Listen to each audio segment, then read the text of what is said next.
Lunes 4 de octubre, amigos, ¿cómo están? Muy buenas tardes, bienvenidos. Soy Jennifer Celestia, les doy la bienvenida a esta nueva semana en este 10º mes del 2021. Hoy día vamos a hablar de un tema muy interesante. Atención, sobre todo los caballeros en casa. Hoy hablamos del cáncer testicular.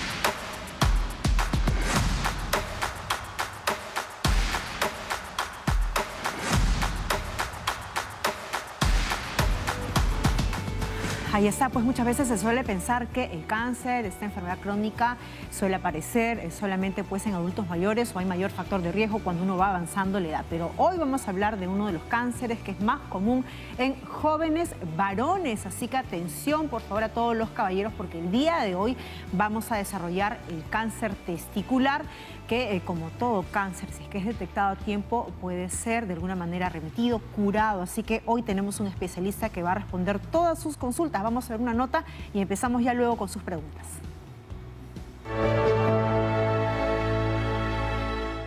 El cáncer testicular ocurre en los testículos que se encuentran dentro del escroto. Este es un saco de piel floja que se halla debajo del pene. Los testículos son los que producen hormonas sexuales masculinas y los espermatozoides para la reproducción. Ahora, en comparación con otros tipos de cáncer, el cáncer testicular es poco frecuente y según la American Cancer Society, los testículos están compuestos de muchos tipos de células, en cada una de las cuales se puede originar uno o más tipos de cáncer. Es importantísimo saber el tipo de célula en el que se origina el cáncer y qué tipo de cáncer es, porque estos se tratan de manera diferente y tienen distintos pronósticos. Asimismo, los doctores pueden indicar qué tipo de cáncer testicular se padece al examinar los tejidos con un microscopio. Finalmente, el cáncer testicular es sumamente tratable, incluso cuando se ha propagado más allá del testículo. Y según el tipo y estadio del cáncer testicular, puedes recibir uno o varios tratamientos o, en todo caso, una combinación de ellos. Amigos de Cuerpo Médico, tengan en cuenta esta información y no olviden realizarse chequeos preventivos y aprovechen las campañas de despistaje de cáncer que se van realizando siempre a nivel nacional. No olviden que la prevención trae consigo salud. Muchísimas gracias.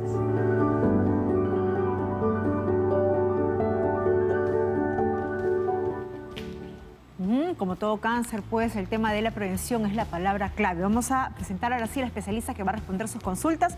Estamos con el doctor Víctor de Stefano Urruti, él es director ejecutivo del Departamento de Cirugía Urológica del Instituto Nacional de Enfermedades Neoplásicas. Doctor de Stefano, qué gusto tenerlo nuevamente con nosotros. Bienvenido. Gracias, Jennifer. Buenas tardes. Buenas tardes a todo el público en general. Doctor de Stefano, y aquí hablamos nuevamente de la importancia de la prevención y del autoexamen. Muchas veces pensamos que cáncer de mama, ¿no? La mujer está siendo sometida constantemente a este propio examen que nos hacemos regularmente todos los meses, y el varón también tiene una tarea importante dentro de cuidar su propio cuerpo, organismo.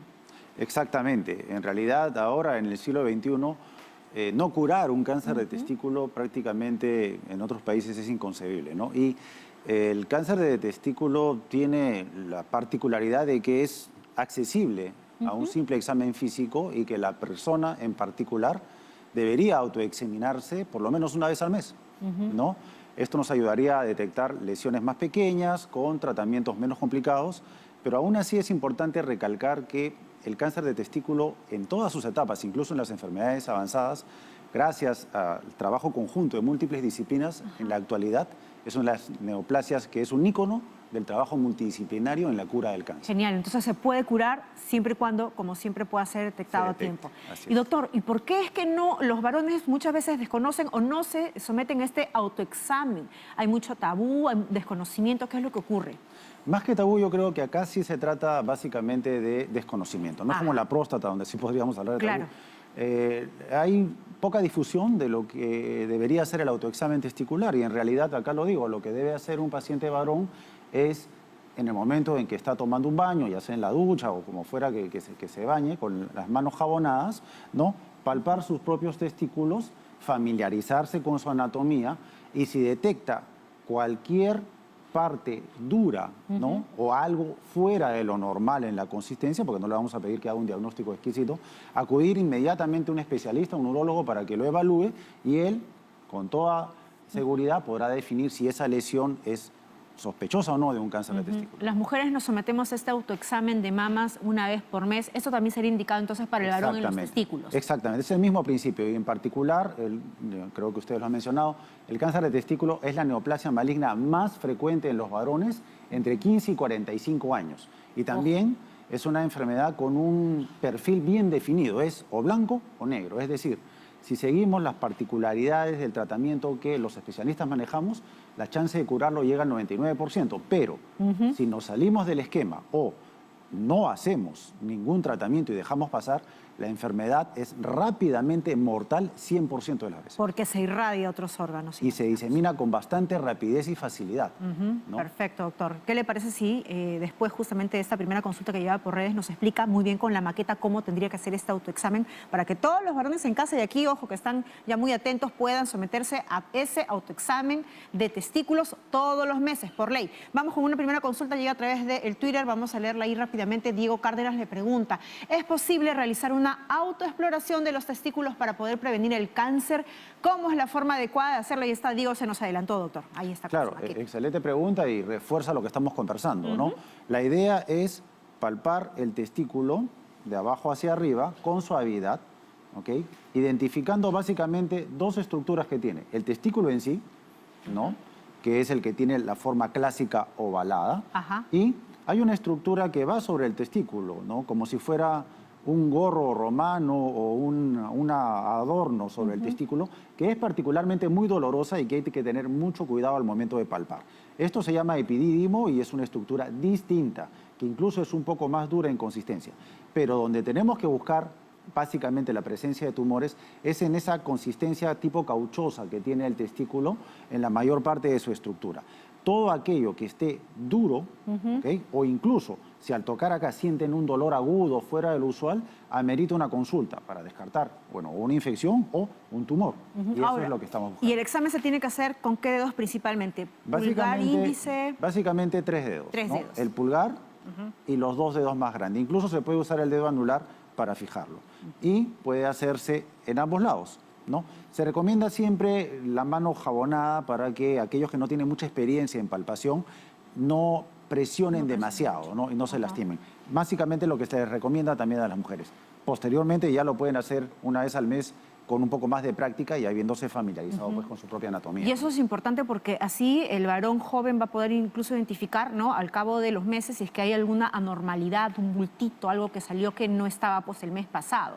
Claro. Sentada, echado, ¿cómo debería hacerse este examen? De pie. De pie, el autoexamen en del la ducha, luego de pie. bañarse, ¿no?, con el agua calientita para que de repente pueda identificar mejor. Correcto. Y es importante también señalar que, bueno, no hay que tener vergüenza si alguien descubre un problema en ese sitio, ¿no?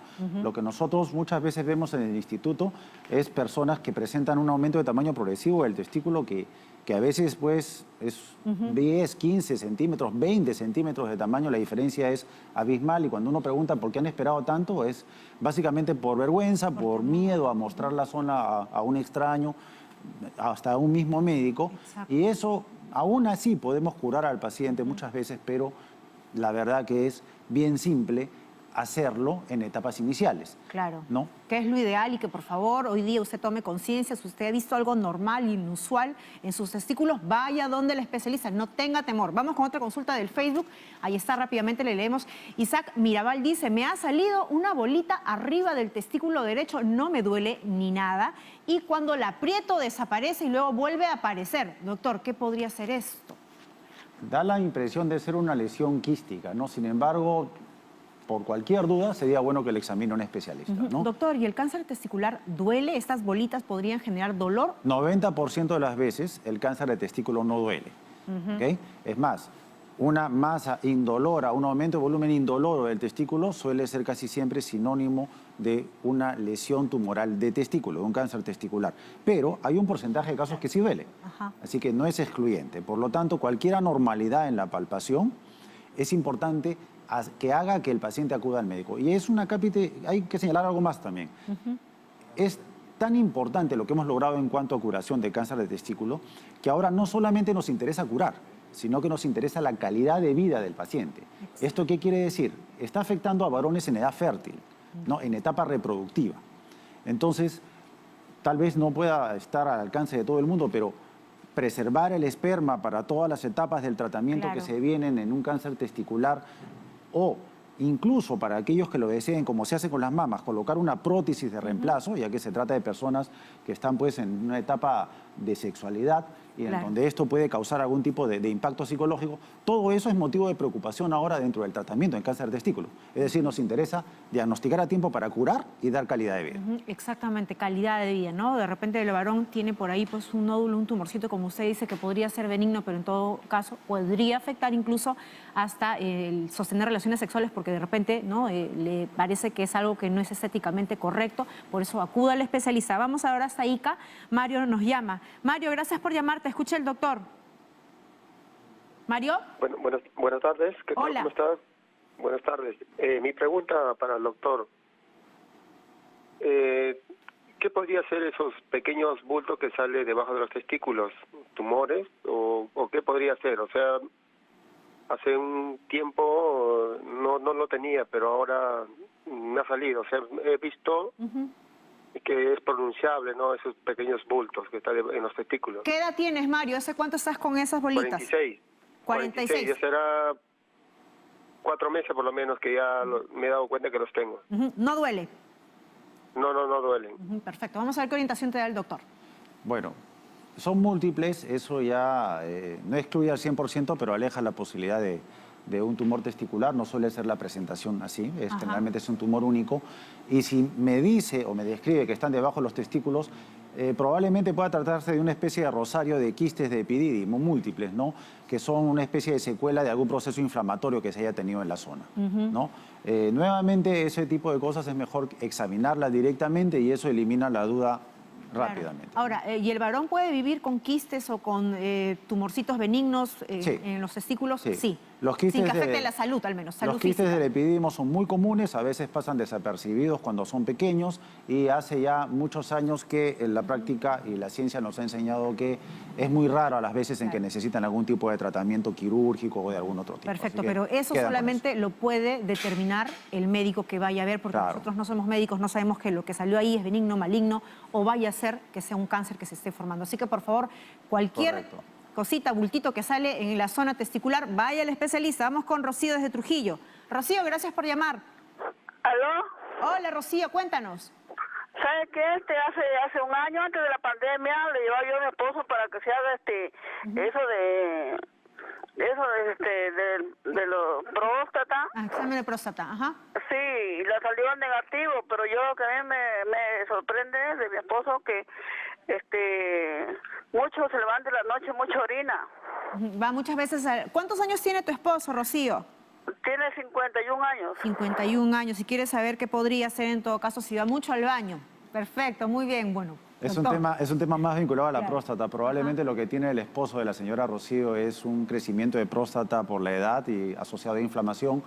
Y levantarse e ir seguido al baño de noche es uno de los síntomas clásicos del aumento de tamaño de la próstata. Podríamos usar esta misma maqueta acá, que por su ubicación, si aumenta de tamaño, lo que hace es oprimir el conducto por donde tiene que pasar la orina, ¿no? Entonces es como aplastar la manguera, aplastar el conducto de salida del líquido y eso produce esos síntomas, ¿no? En todo caso, tendría que nuevamente ir... Sí, porque posiblemente requiere algún tipo de tratamiento médico. Muy joven todavía, quizá para una cirugía, pero eventualmente, de todas maneras, tendrá que tratarse porque no va a vivir así. No va a dejar dormir a la señora también. Exacto, le interrumpe el sueño tanto que se va al baño. Rocío, lleva otra vez al esposo al médico urólogo para que pueda determinar qué es lo que está ocurriendo. Vamos ahora a leer un texto que nos han dejado en WhatsApp con una consulta. Ahí está. Vamos a verlo en pantalla. Darío Bravo pregunta, ¿es cierto que el cáncer testicular y el ciclismo están relacionados o es solo un mito? Esa es una muy buena pregunta, los que hacen ciclismo de montaña y todo eso. Es completamente un mito, no hay ninguna relación. No sé si es que surgió a raíz del célebre ciclista norteamericano que tenía cáncer de testículo con metástasis cerebral y que más bien representa precisamente uno de los ejemplos más claros de que la calidad de vida es parte importante del tratamiento de cáncer de testículo, ¿no? porque este deportista pues se curó de la enfermedad, siguió practicando el deporte, siguió con su vida, y eso es lo que buscamos en la actualidad con todo paciente con cáncer de testículo, reintegrarlo. Exacto. Nos da mucho gusto cuando los hemos tratado, y lo vemos muchos años, a veces traen a sus hijos, nos los presentan, ¿no? Eso es lo que se busca con el cáncer en la actualidad. Perfecto. Sacarlo de la ecuación, ¿no? Que la persona pueda rehacer completamente su vida, reintegrarse, tener su familia. Doctor, ¿y por qué ocurre? ¿Por qué aparece el cáncer de testículos? Hay una alteración en un cromosoma 12IP interno que muta y pierde lo que se llama el gen que determina qué célula tiene que perecer y qué célula tiene que volverse inmortal y sobrevivir. Es un mecanismo muy común a muchos cánceres. Es como si en plena avenida Javier Prado no funcionan los semáforos, ¿no?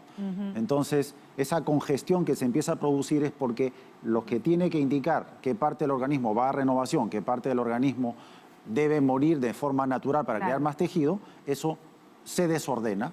Se crean células inmortales que obviamente consumen y producen la enfermedad. Podría pasarle a cualquiera, a cualquier varón joven. Por eso, importante el autoexamen. Vamos hasta Chiclayo. Felipe, gracias por esperar. ¿Cuál es tu pregunta? Muy buenas tardes. Hola. Mi pregunta es, hace medio mes recurrí a un urólogo y me dijo tengo yo un dolor en el testículo derecho. Al examinarme me dijo que tenía una epididimitis. Tenía inflamado el epidídimo. La pregunta es, ¿esto es curable a tiempo? ¿Qué es? Que me explique, por favor, el doctor. En el epidídimo, perfecto. Muchas gracias, Felipe, doctor. Correcto. En primer lugar, eso no es cáncer de testículo y como información general, una epididimitis no es factor de riesgo para hacer cáncer de testículo. Ajá. ¿Okay? La epididimitis es una inflamación del cordón que sostiene al testículo, del epidídimo, ¿no? Esta inflamación puede ser mecánica, puede ser infecciosa, puede ser traumática. Eso sí origina dolor, como nos dice. Exactamente, eso origina dolor, es un dolor muy intenso que a veces interfiere con las actividades cotidianas. Muchas veces se requiere tratamiento antiinflamatorio, antibiótico, uso de suspensores o ropa interior apropiada para sostener correctamente el testículo. Es curable, pero tiende a ser recurrente. Es decir, si una persona ya ha tenido el episodio y no cuida de sostener adecuadamente, darle soporte a los testículos, puede volver a presentar el proceso de manera repetida en forma esporádica. Está perfecto. Si ya estás en tratamiento, genial, sigue las recomendaciones del médico y evidentemente hay un cambio, ¿no?, en la rutina, ¿no?, para no volver a incurrir en esta afectación. Vamos hasta Huancayo. Joel, ¿cuál es tu pregunta? ¿Qué tal? ¿Cómo está? Muy buenas tardes. Mi pregunta para el doctor es la siguiente. En el transcurso de mis 37 años, en varias ocasiones he sentido el dolor en el testículo del lado izquierdo. Y este dolor también me afecta a lo que es a la altura del riñón. Es ahí donde siento los hincazones y produce que me quede débil a causa del dolor. ¿Eso a qué se podría deber? Perfecto. Al parecer no lo ha visto el médico por ese dolor. Claro. Bueno, primero hay que examinarlo, obviamente, pero una ecografía podría determinar ya sea que o es nuevamente un problema de epidídimo o quizá pueda tener algún varicocele, ¿no?, que produce ese tipo de dolor. Hay que señalar que el dolor testicular típicamente refiere en forma oblicua hacia la zona de la espalda.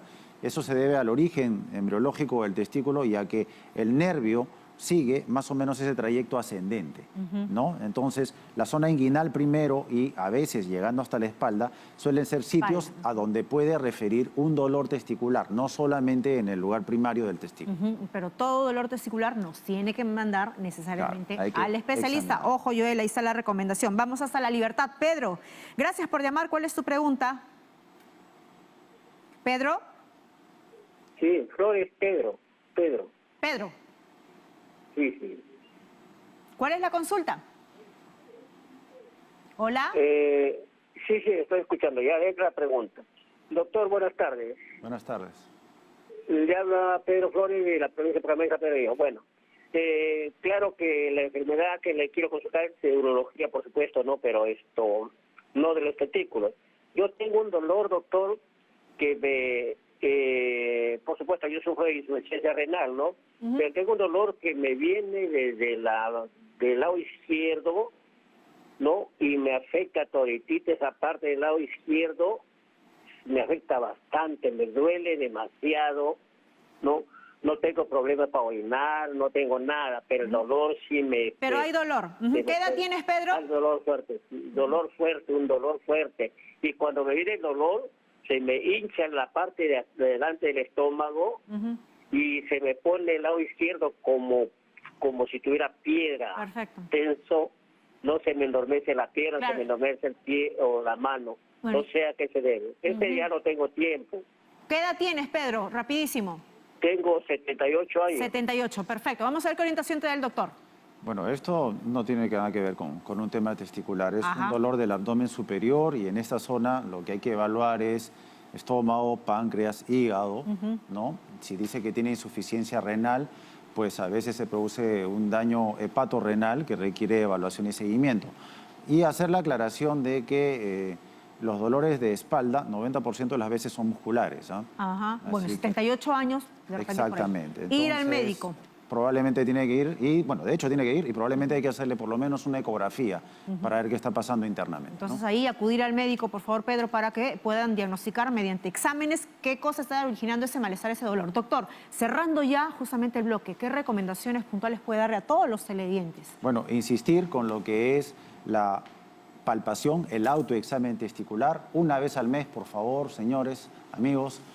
Todo varón entre los 15 y 45 años debe familiarizarse con su anatomía, aprovechen el momento de la ducha, con el agua jamonada, la mano jabonada, háganlo suavemente, descubran qué es la anatomía y cualquier anormalidad que noten en esa palpación, acudan al especialista para que tengan tranquilidad y para que en todo caso nos permiten diagnosticar un problema a tiempo para ofrecerles curación y calidad de vida. Perfecto, examen, acuérdese, estamos empezando el mes de octubre, recuerde todos los inicios del mes, si quiere empezar a hacerlo desde el día de hoy, usted tiene que tocarse y hacerse su autoexamen, por favor, todos los caballeros. ¿A partir de qué edad, doctor?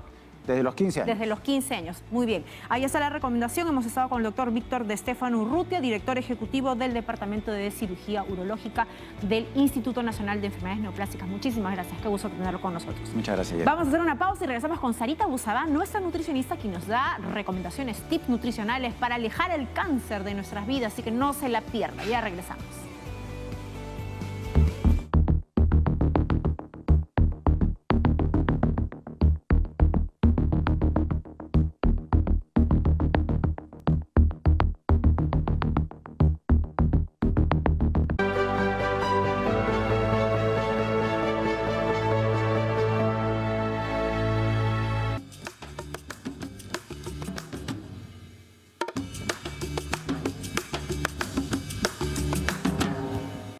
Amigos, muy buenas tardes. Espero que estén empezando la semana con mucho ánimo y con mucha energía, porque desde Cuerpo Médico eso es lo que más queremos para todos ustedes.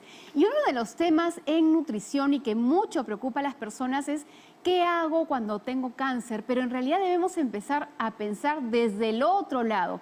¿Qué tenemos que hacer desde la alimentación, desde los estilos de vida para alejar el cáncer de nuestras vidas? Así que hoy les traigo unos 10 consejos que espero tomen nota y los pongan en práctica. Y el primero que les voy a dar es mantenerse delgado sin estar bajo de peso. Ustedes me deben haber recordado que en el programa les he enseñado a calcular su índice de masa corporal, porque las personas pueden creer estar bien de peso cuando tal vez estén en sobrepeso, e incluso este sobrepeso puede generar problemas y llamar al cáncer, ya que hay tipos de cáncer asociados al sobrepeso y la obesidad. Así que número 1, mantenerse en un peso adecuado, es decir, estar delgado sin irse al extremo. Lo segundo es realizar actividad física, al menos unos 30 minutos diarios. Y esto no necesariamente por el tema de gastar más calorías, sino porque la actividad física promueve una serie de mecanismos en nuestro cuerpo que nos protegen y nos hacen estar mucho más saludables frente a enfermedades como el cáncer. Si idealmente puedes hacer 1 hora al día, mejor. ¿Qué deporte? Aquel que tú puedas sostener en el tiempo y que disfrutes. Esa es una de las claves para poder mantenerse. Otra cosa es evitar el azúcar añadida, es decir, alimentos a los cuales se le ha agregado azúcar, y más aún si esta es en una cantidad exagerada. Y sabes que está exagerada cuando encuentras en las etiquetas los octógonos de alto en azúcar. También alimentos ricos en calorías y pobres en nutrientes, o que son muy ricos en grasa y bajos en fibra. Por ejemplo, estoy hablando de una pasta muy procesada. Eventualmente comer tallarines está bien, pero que esto predomine en tu dieta, desplazando, por ejemplo, los cereales integrales o elementos como la quinoa, entonces vas a acercar, digamos, estados de salud que no te convienen. Así que alimentos ricos en fibra, bajos en grasa, bajos en azúcar y cargados de vitaminas y minerales es lo que más nos conviene.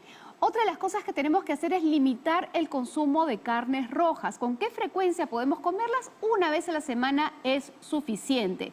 Y evitar en la medida de lo posible las carnes procesadas. ¿Qué es una carne procesada? Estamos hablando, por ejemplo, de los embutidos o de las carnes salazonadas o curadas, que esas, por el mismo procesamiento, generan sustancias químicas que están asociadas al cáncer.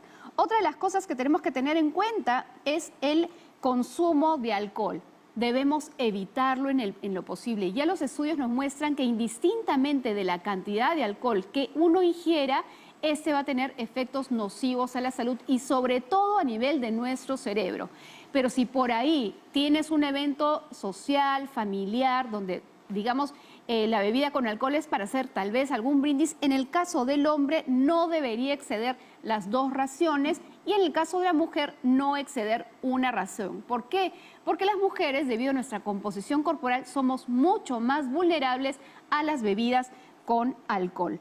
También hay que limitar el consumo de alimentos salados o agregar mucha sal a nuestros platos, o también alimentos que están procesados con sal.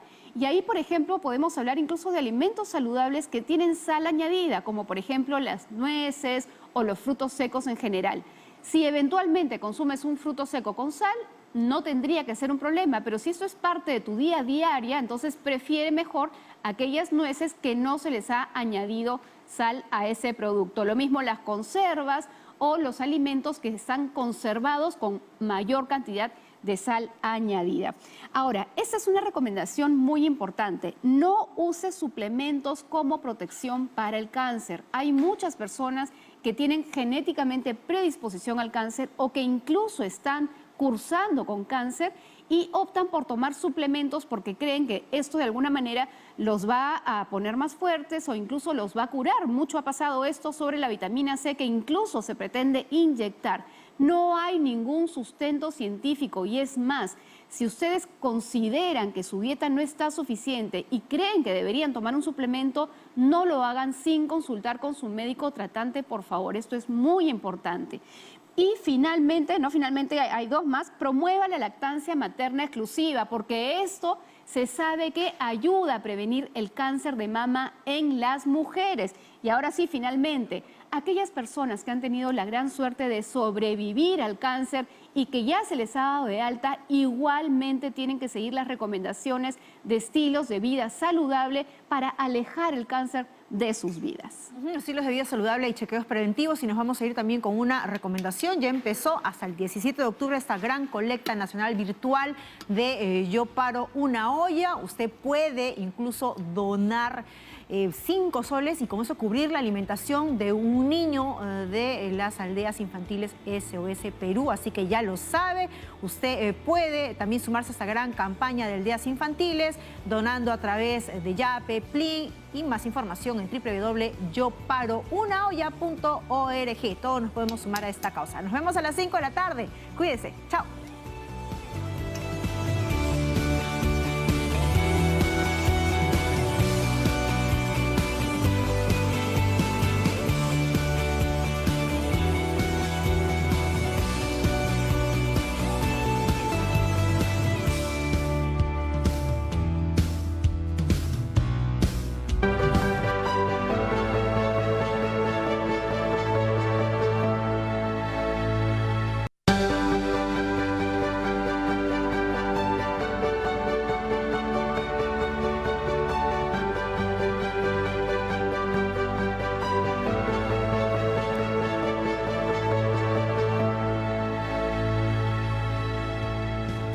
Hola, ¿qué tal amigos? Bienvenidos a Cuerpo Médico en esta segunda edición diaria. Soy Jennifer Cerecida y soy muy contenta, como todos los días, de aprender con usted cómo cuidamos mejor nuestra salud y aprendemos también sobre patologías, enfermedades. Hoy día vamos a hablar de un tema muy interesante y que es muy frecuente en las consultas médicas porque de repente también usted se va a sentir identificado. Vamos a hablar del pie de atleta. ¿Por qué es que ocurre esto? ¿Qué personas son más propensas a tenerla? ¿Cómo podemos evitarlo y sobre todo también los tratamientos? Así vamos a dar pase a un momento con el especialista.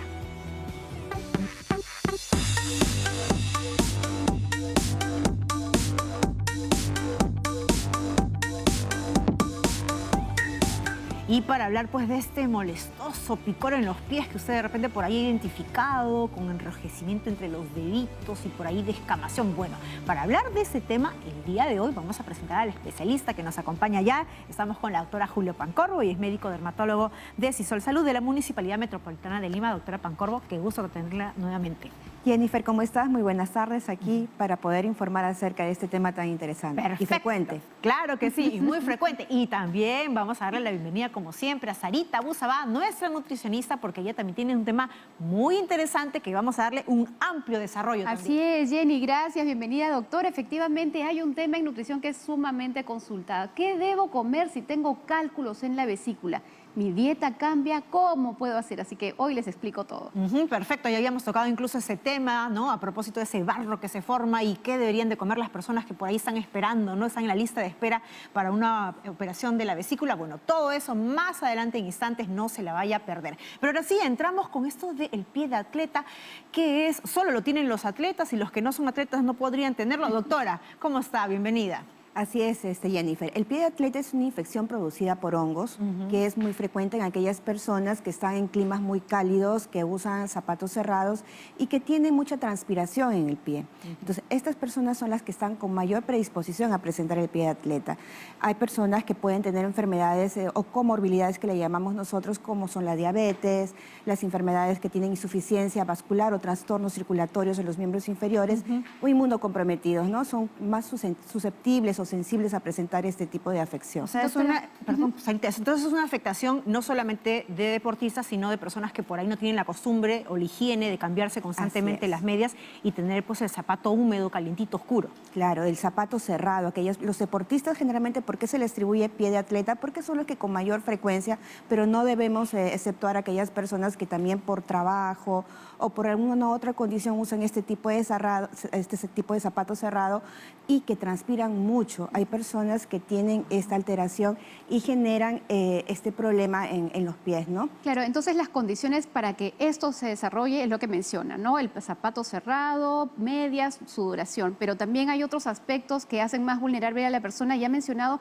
los trastornos, digamos, de circulatorios o cardiovasculares. ¿Las varices están dentro de este grupo? Las varices no, generalmente lo atribuimos a pie de atleta a todo el pie en general, ¿no? A la planta del pie, a la zona interdigital, a la zona del empeine. Generalmente el trastorno circulatorio se va a dar a nivel de tobillo, con mayor precisión, ¿no? Sin embargo, aquellas personas que presentan este tipo de infecciones pueden generar una extensión de la infección y como hay un proceso de circulatorio en el tobillo, pueden generar infecciones porque produce escozor. Claro. Y tenemos que recordar que las insuficiencias vasculares producen eczemas, o sea, quiere decir irritación en la piel y también producen escozor. Y por extensión pueden generar una infección sobreagregada o una extensión de la propia infección por hongos. Ahora, doctora, entonces pensamos en un paciente con diabetes que por ahí podría tener neuropatía diabética, es decir, no sentir, no tener sensibilidad en el pie, podría estar ahí incubándose, generándose un honguito que ellos que de repente ni siquiera sienten ni les pica. Eso es un riesgo. Claro, es importante cuando el paciente va a la consulta médica evaluar los antecedentes. Si presenta algún tipo de enfermedad asociada, en este caso un paciente con diabetes, es muy importante evaluarlo porque ellos van a hacer mayor sensibilidad, mayor afección y mayor severidad. No tienen un problema de neuropatía agregada, tiene un problema de insuficiencia vascular y esto va a condicionar a que haya una mayor extensión y severidad de este problema, que tratándolo oportunamente puede resolverse sin mayor complicación. Claro que sí, hay muchas inquietudes que llegan desde nuestros televidentes, así que vamos a empezar a leerlas, las que llegan por redes sociales, esta vez desde el Facebook. Gustavo Tejeda nos pregunta, ¿qué tan contagioso es el pie de atleta? ¿Se puede contagiar por pisar el mismo suelo descalzo? Sí, es importante tener una buena higiene y no compartir las prendas personales. Si vamos a acudir a alguna ducha, que sea ya de un club o algún centro deportivo, usar sandalias, porque sí se puede contagiar. El contagio de manera directa, ya sea con lugares contaminados o de persona a persona.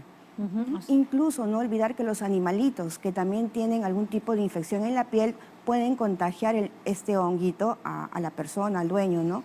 Entonces siempre tener cuidado con las patitas de los animales, los perros, los conejos, los gatitos. Entonces acudir al veterinario para que los puedan evaluar cada cierto tiempo. Que no. ¿El pie de atleta es por un mismo tipo de hongo o cualquier tipo de hongo que genere una infección se le llama pie de atleta? El pie de atleta es una denominación a la afección, pero es una infección por hongos, por los dermatofitos. Y estos dermatofitos son hongos que tienen afinidad por la queratina, que es una proteína que se encuentra en la piel, se encuentra en el pelo y se encuentra en las uñas. Entonces, la afección puede darse, el contagio de persona a persona, de los animalitos que también tienen queratina en la piel, en el pelo y que están deambulando en la casa, en el piso, ¿no? Y si tienen algún problema, hay que también chequearlos porque si no la infección se va a repetir continuamente. Va a ser un círculo vicioso, ¿no? Entre mascotita y el amo. Doctora, y en el caso de agravarse este cuadro de pie de atleta o de hongo, ¿podría pasarse a las uñas, que tengo entendido incluso es un periodo de curación mucho más largo que la piel? Sí, tener mucho cuidado en ese sentido, que cuando uno ya presenta cierto tipo de incomodidad en el pie, por ejemplo, a nivel interdigital vamos a presentar un enrojecimiento, una descamación y un picor. En la planta del pie vamos a presentar una descamación muy finita con una acentuación de las líneas plantares, con una descamación. Y en la zona del talón se va a ver una zona muy engrosada de piel. Cuando esto sucede, este tipo de infección puede comprometer las uñas. Si esto se va agravando y si hay un poco de baja de inmunidad, vamos a generar una infección localizada, podemos llegar hasta hacer una celulitis por una infección maltratada. Entonces, tener mucho cuidado en ese sentido. Nos escriben desde el Twitter, vamos a ver qué nos están consultando en esta red social y tenemos a ver la consulta desde el Twitter. Inés Hidalgo dice, a veces se me salen pedazos de piel muerta de la planta de los pies y me dura varios días hasta que desaparece. ¿Eso podría ser pie de atleta? Tenemos que tener en consideración algunos diagnósticos diferenciales. Dentro de esto tenemos las dermatitis alérgicas de contacto, los eczemas, la psoriasis. Entonces es importante una evaluación médica para hacer el diagnóstico oportuno, diferencial con otras patologías. El diagnóstico de esta afección es clínico. Es clínico. Sin embargo, cuando las personas se automedican, definitivamente borra toda huella inicial y sí, pues se hace un poquito, no difícil, pero hay que hacerle un examen para tener una mayor objetividad y hacer el tratamiento adecuado. Se enmascara, pues, ¿no? El diagnóstico, si es que nosotros por ahí recurrimos mal a la automedicación. Sí, no hay que automedicarse. Perfecto. Para nada. Vamos con una consulta que llega a través del WhatsApp, vamos a escucharlo, es un audio que nos han dejado. Doctora, buenas tardes. Una consulta, si me llego a tocar el hongo del pie de atleta, me toco la cara, el cuerpo, ¿esto podría pasar a la zona donde ya he tocado mi cuerpo? Interesante. Sí, es muy importante la pregunta porque hay personas que acuden a la consulta por tener una infección en los pies. Sin embargo, también presentan infección a nivel inguinal y presentan en las axilas y en el cuerpo. Y les preguntamos cuánto tiempo tienen de enfermedad, mayor de un mes. Entonces, generalmente, como produce escozor, la persona se araña, se produce una escoriación en la piel y se va sembrando el hongo en otras partes del cuerpo. Se autocontagia, se contamina. Entonces hay que tener mucho cuidado. Importante es la higiene. Las zonas que con mayor frecuencia se autocontagian son las zonas de como mencionabas, las uñas. Las onicomicosis generalmente son producto de las tiñas mal curadas, maltratadas. Entonces sí hay que tener bastante cuidado. Doctora, ahí cabe entonces una explicación así lo más simple y concreta posible de cómo debe hacerse uno la higiene de los pies si es que se tiene pie de atleta. O sea, ¿cómo evito yo contagiarme a otras partes de mi cuerpo o a otros miembros de la familia? Así es, cómo prevenir este tipo de infección tan frecuente. Lo importante siempre se recomienda a las personas, número 1, una buena higiene. Número 2, secarse los pies.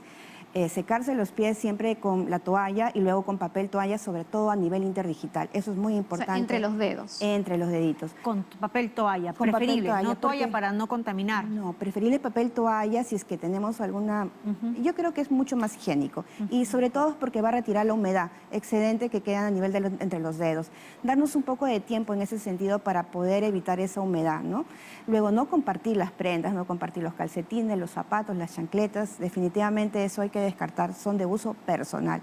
Y en tercer lugar, si acudimos a algún lugar público, pues usar las sandalias para evitar el contagio directo con el piso, pues si había otra persona que haya tenido este tipo de afección. Doctora, y quienes hacemos deporte, ¿conviene echarle talco a las zapatillas por el tiempo que vamos a estar haciendo ejercicio? ¿Talco en polvo, talco en spray?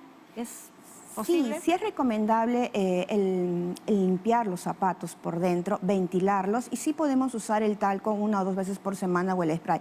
Pero lo importante es aplicarlo en la noche, dejar que se oree y en la mañana siguiente retirar el excedente, eliminar lo que queda y usarlo, ¿no? Pero no en el momento que lo vamos a usar.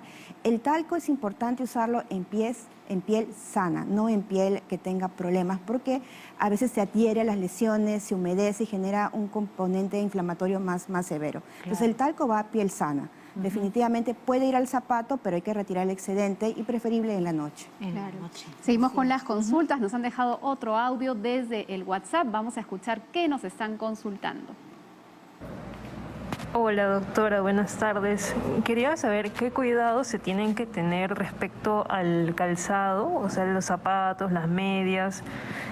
Si es que una persona tiene pie de atleta, ¿cómo es que hay que limpiarlos o desinfectarlos? Claro, como les mencionaba, es muy importante el aseo del pie, el secado del pie con el papel toalla, el usar las medias adecuadas de algodón, evitar las medias sintéticas porque eso va a generar mayor transpiración en el pie. ¿Las panties en el caso de las mujeres? Si tenemos algún tipo de afección, mejor obviarlas, pero si no, podemos usarlas, pero secarnos bien el pie.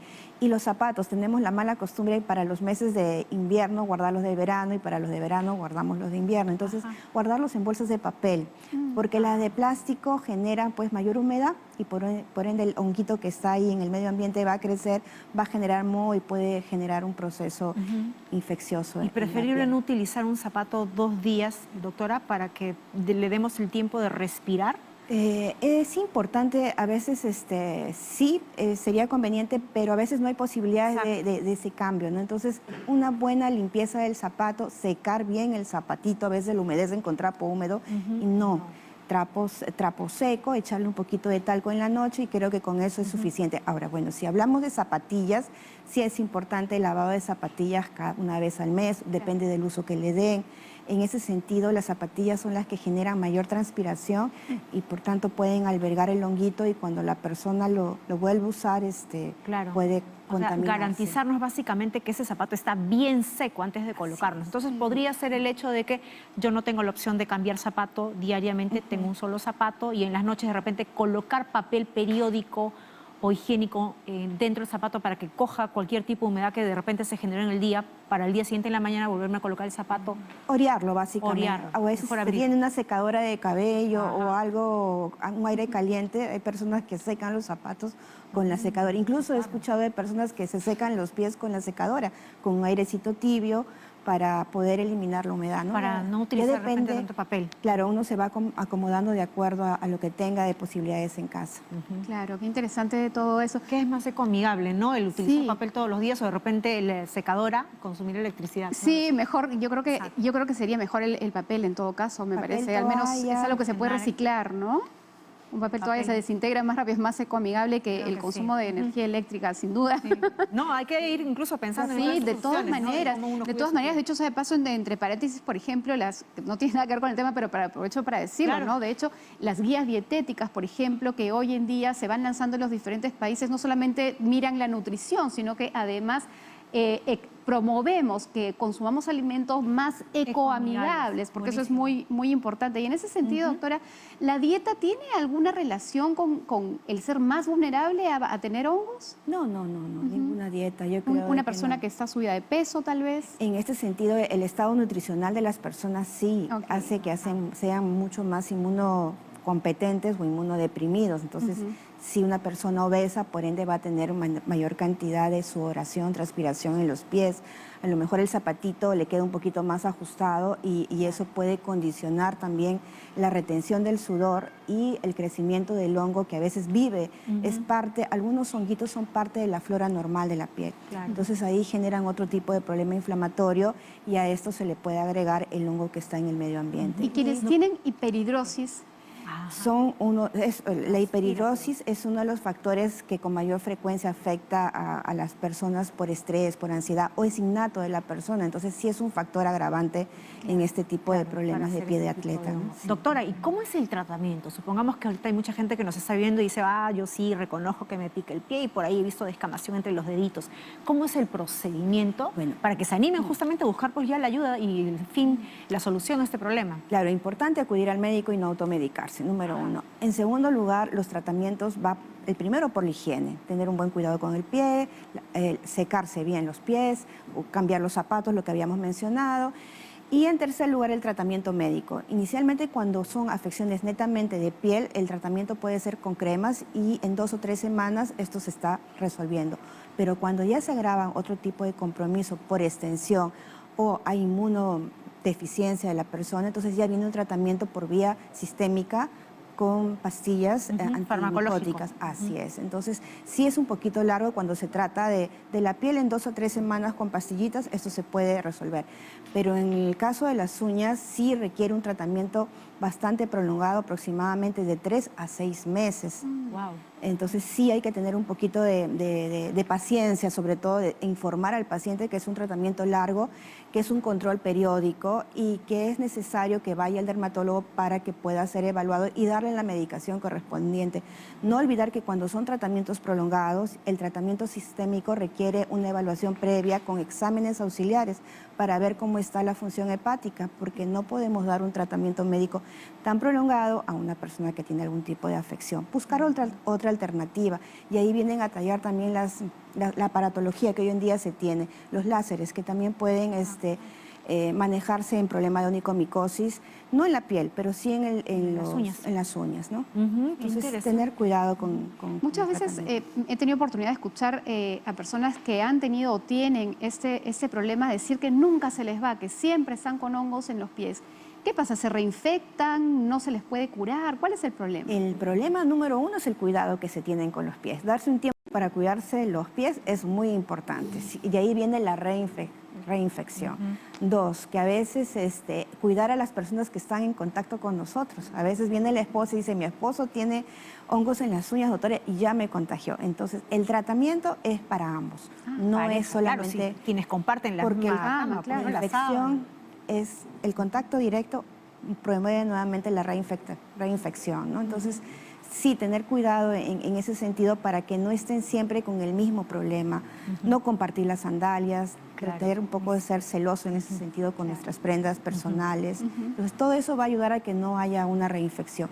Y si es un paciente inmunocomprometido, acudir al médico, tanto de la enfermedad que tenga, que condiciones inmunodepresión, como al dermatólogo para que pueda salir de ese proceso. Mejorar las defensas ayuda a que la piel también sea intacta y no sea tan vulnerable a este tipo de Doctora, usted ha dicho algo tan cierto, ¿no? Muchas veces nos preocupamos tanto en la carita, hasta en la mano, en la piel del cuerpo, pero el pie, nada. Y es, digamos que, ¿no?, los miembros más nobles que nos llevan al lugar donde vamos y nos sostienen todo esto desde tanto tiempo. Mínimo, masajitos, ¿no, doctora? Cremita, o es más, mirarlo, pues, ¿no? Yo creo de que manteniendo una piel sana evitamos las infecciones. Entonces, darnos tiempo en secarnos los pies, en colocarnos una crema humectante en el pie es importante, hidratarlos. A veces nos olvidamos cortar las uñitas debidamente. Ojo, en ese sentido también cortar las uñas, en acudir a centros donde tengamos un tratamiento adecuado con objetos que sean debidamente personales, descartables y Doctora, descartables. solo chiquitito, habló de las cremas humectantes. ¿Cómo reconocer una crema humectante buena para la piel? En el mercado van a encontrar muchas cremas, pero las que están componentes a base de urea, básicamente son las que nos van a permitir mantener la capacidad de defensa natural de la piel. Van a mantener una piel hidratada, y una piel hidratada es una piel sana, es más, se defiende mejor contra cualquier agresión. Entonces, siempre secarse bien y luego vienen las cremas, ¿no? Para poder mantener la salud del pie, que es tan importante. No nos preocupamos por el pie, pero cumple una función muy, muy importante. Claro, nos lleva a donde vamos. Doctora, finalmente, recomendaciones, las últimas ya, como para tomar nota final. Importantísimos, siempre acudir al médico dermatólogo si tienen alguna afección en el pie, no automedicarse, saber que este es un problema muy frecuente, pero que también la solución está de manera muy eficaz cuando ustedes acuden oportunamente al médico, ¿no? Muy bien, hay que tener amor propio y cuidar todo el cuerpo, no solamente lo que usted ve, la carita, el cabello, la mano, no, también todo es desde la puntita del pie, incluyendo las uñitas, ¿no? Hasta el final de la cabeza. Muchas gracias, doctora. No, siempre es un gusto tenerla y aprender mucho de usted. Hemos estado con la doctora Julia Pancorbo, médico dermatólogo de Sisol Salud de la Municipalidad de Lima. Así que hacemos una pausa y regresamos con Sara Busabá, quien nos va a hablar todo sobre la alimentación para el tema de la vesícula, así que no se la pierdan.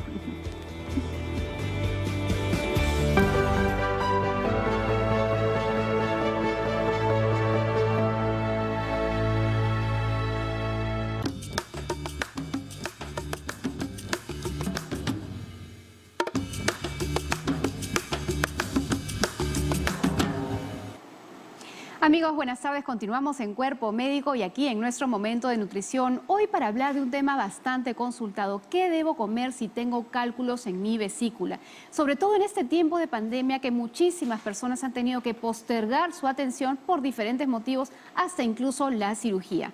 Recuerden que la vesícula lo que hace es colectar la bilis que forma el hígado y salir hacia el sistema digestivo en la medida que el alimento está llegando. Pero ¿sobre qué tipo de nutrientes actúa esta bilis? Básicamente sobre las grasas.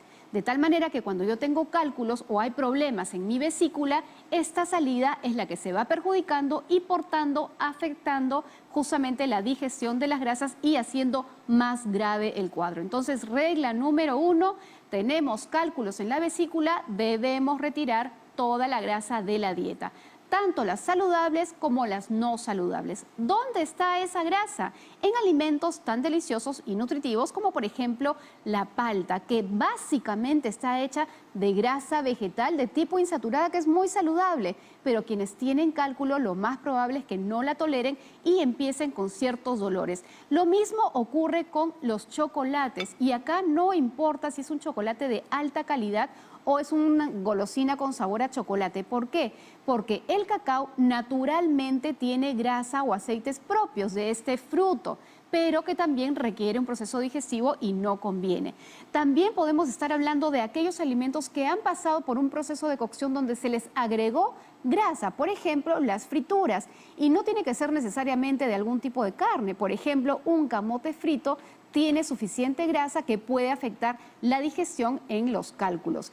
Otra de las cosas que tenemos que tener en cuenta es que los lácteos, leche, queso, mantequilla, yogur y la crema de leche sobre todo, tienen una cantidad de grasa. Entonces, la crema de leche es algo que está contraindicada, pero también aquellos lácteos que vamos a consumir tienen que ser bajos en grasa.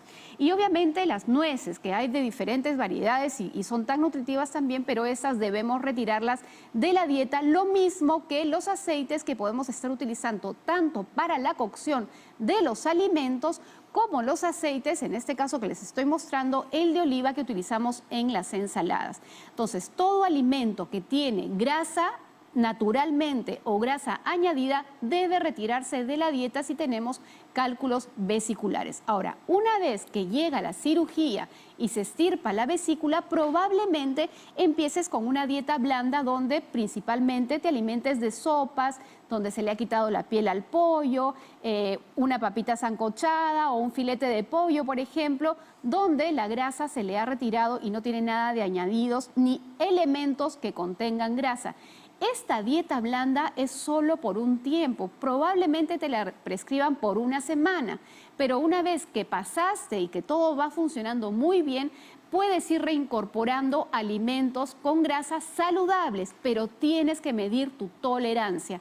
Es decir, si yo ya pasé la semana, me siento bien, podría primero probar a ver cómo me va con un poquito de palta untado en mi pan, por ejemplo, en el desayuno. Si lo tolero bien, entonces puedo mantener la palta e ir ensayando luego con otros alimentos fuentes de grasa, pero eligiendo aquellos que realmente tienen un valor nutricional. No me voy a ir a probar frituras, por ejemplo, sino imaginemos la yema del huevo, que me la tuve que quitar y es un buen alimento. Hoy intento y ensayo a ver cómo lo tolero. Esta tolerancia podría incluso normalizarse y la persona tener una dieta amplia, saludable, dentro de las recomendaciones que siempre decimos aquí en el programa.